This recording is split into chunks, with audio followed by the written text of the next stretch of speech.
Welcome back to another video from your boy Alan, and today we're going to do a quick, well, as quick as I can because I know I talk a lot of rubbish, a quick review of SummerSlam from last night. Absolutely banging show from start to finish. First and foremost, match card was stacked, missing a lot of superstars in the actual lineup as well. We're going to get into that, but all the matches that were on were absolutely slapped. And I thought that the production, less is more, it was definitely working. Saturday night pay-per-views are absolutely banging, especially for us in the UK. Every video package for the whole show was stellar. So let's get into the matches. So first up was Logan Paul and Ricochet. As expected, just unbelievably athletic. These guys have set the bars already in their appearances together so far.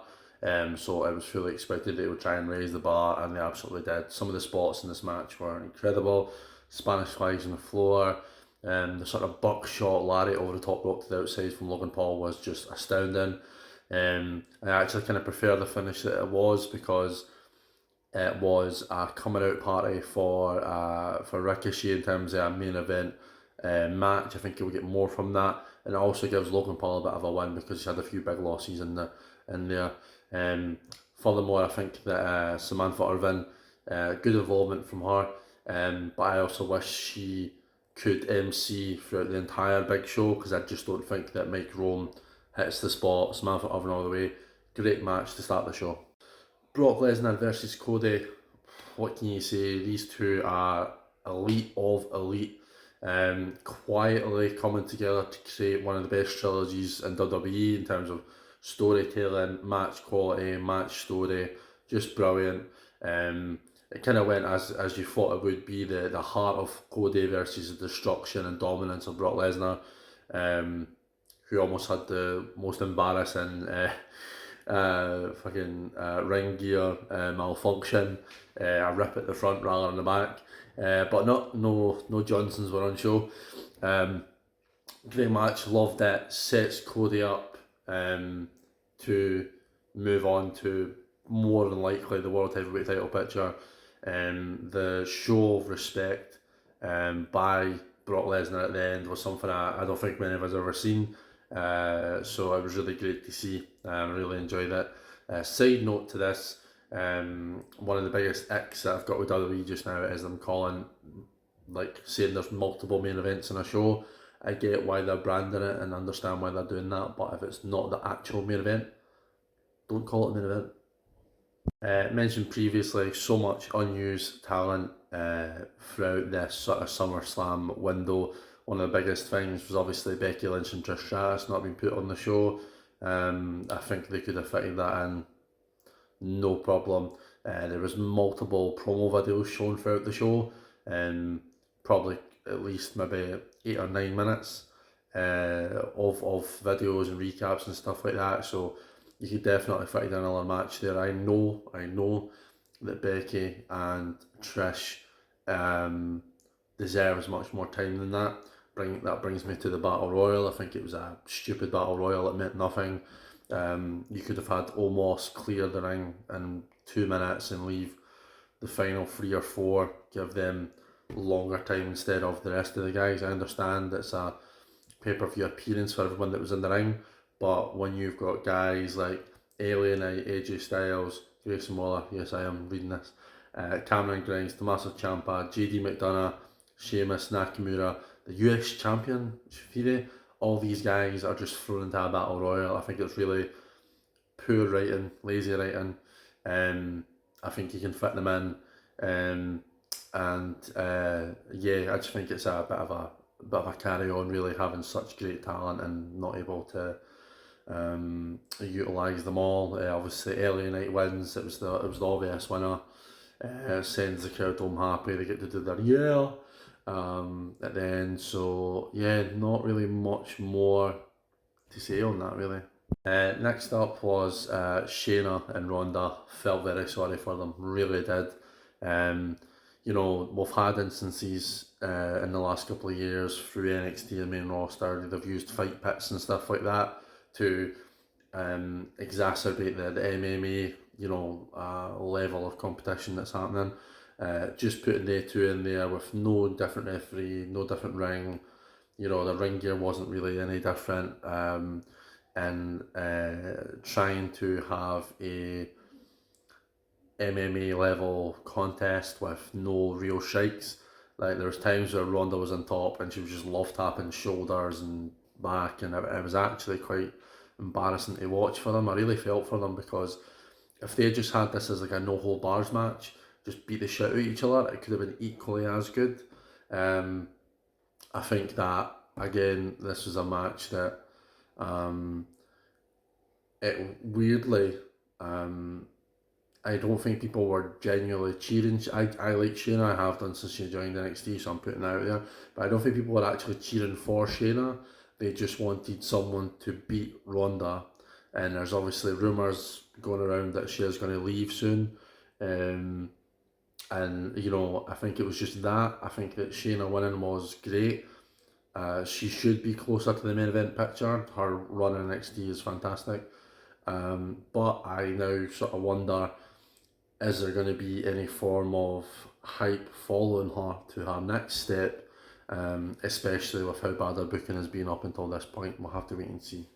Also, she looked like she had like 4 different injuries after the match last night. I'll show it here. So yeah, not so great. Drew McIntyre versus Gunther. All I've got to say is what a scrap. I love seeing these guys go in there scrapping with each other. Gunther, Sheamus, Drew over the past, year. It feels like having some of the best matches WWE have brought forward in a long time. Last night, Gunther was 32 days, or Gunther was 32 days away from matching, or maybe a day after, beating Honky Tonk Man's record. I think that will definitely happen. A solidified, unbelievable wrestler being number one is more than what we want. Don't understand what happens with Drew now. Rumours run rampant that his contract's up soon. He's not happy to agree a new one with either the direction of his booking or the money. I'll be interested to see what happens with that. But for Gunther, don't see anyone beating him anytime soon unless they start building someone right now to build up to be able to beat him. World Heavyweight Championship match, Finn Balor, Seth Rollins. You don't really need to say much, to be honest. It's going to build up. Those two guys are the epitome of professionalism in this industry. Both guys could have a 5-star match with brooms if they needed to, but they were in it together. Great match. The near falls were astounding. The crowd were properly into it all the way through. I think the involvement of the Judgment Day was to be expected. I think the way it was done wasn't really great.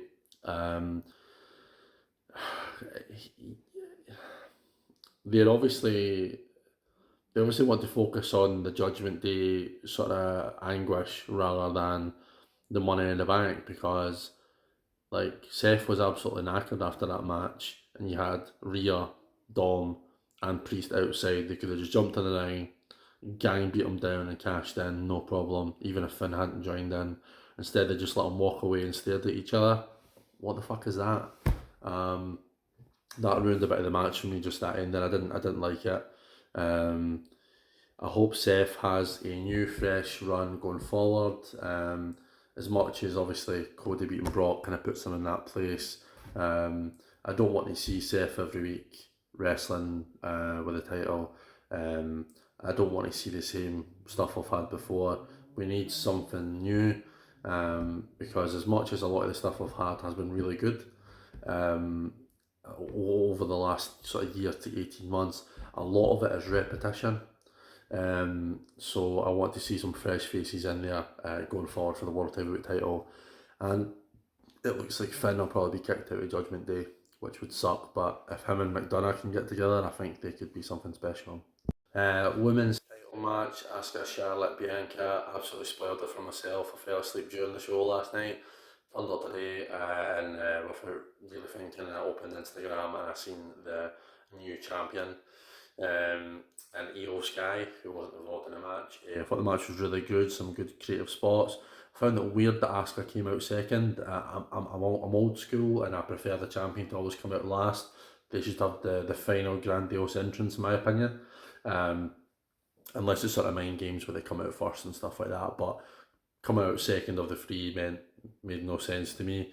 I must say that Charlotte is, for me, the best women's wrestler in the world. She has been for ages. She's so effortless, makes everything look so easy, and I absolutely think that she will be underappreciated until she's finished. Like really, like I think she's that good. Um, the Bianca knee stuff was just bullshit. It was a lot of shit.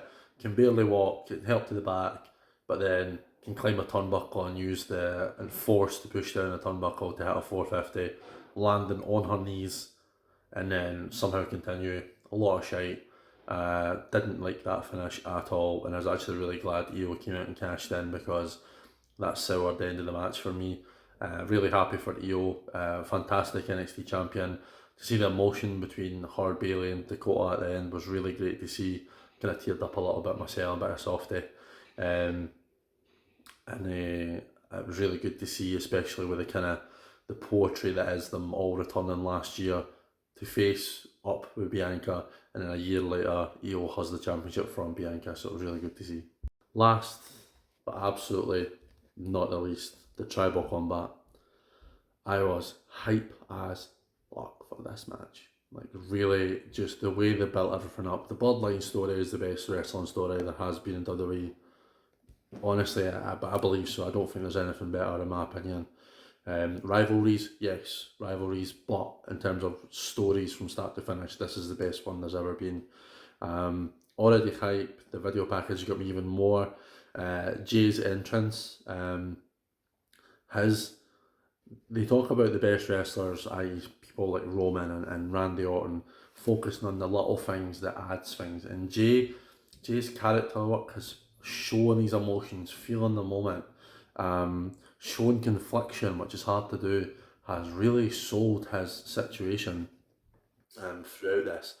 Um, even when he gets to the ring, he's kind of showing that confliction, that angle. Once he gets to the ring, crowd are hyping him up, and eventually he joins in, and he gets the whole crowd arms in the air, singing this song.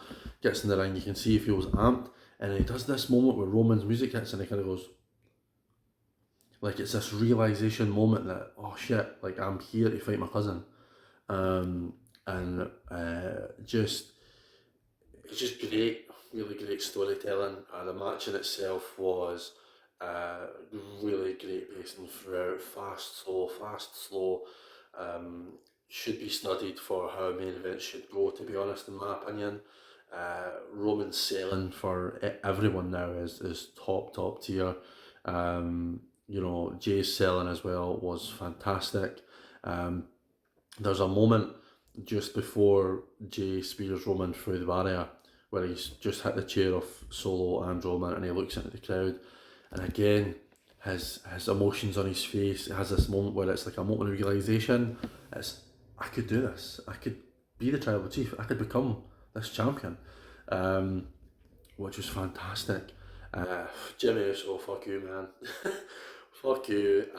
As soon as he got pulled out, I knew it was Jimmy straight away. I was hoping it was going to be another family member, but it wasn't. I've got a feeling now we're going to see some form of swap, like Jimmy being more addicted to Roman's side, and maybe Solo moving slowly either just himself or to Roman or to Jay as well. Oh man, the match had me multiple times, and just loved it. I think the match solidified Jey Uso as main event player. Even after this bloodline, I think he could go to the main event against anybody and be legitimate.